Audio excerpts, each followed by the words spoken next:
And if you want to have different ways of creating variety, even around the same topics, I would encourage you, instead of thinking of getting into trend hacking and talking about the news, talk about your news. So it's about what are the new things that are happening now. This is the do epic stuff, talk about what you did. And so this is where we tell new stories to explain the same concept, because for that specific audience, you'll reach a different type of person or different avatar that still might be within your market with a story about a mother and a daughter versus a father and a son versus a military vet versus a small business owner, right? There are different avatars and you can tell the same story, but it happens to a different name, just like the news. And people still watch the news every single day, and then what we want is them to watch our news. You can tell the same concept like the value equation. The value equation I explained in my book. I also have a course on my site that I explain the value equation in a different format. So think about it in terms of formats. This is written, I have an audio, I've got videos that are on my site that are in a course format. I'm mentioning it here now. I have it on whiteboards that I've explained it.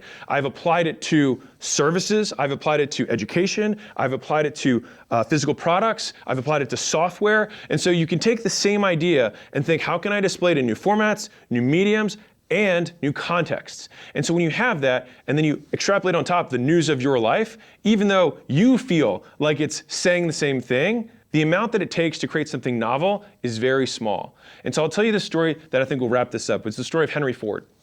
And so Henry Ford had, in his office, he had his marketing person right next to him. So he walked past the marketing department over and over and over again.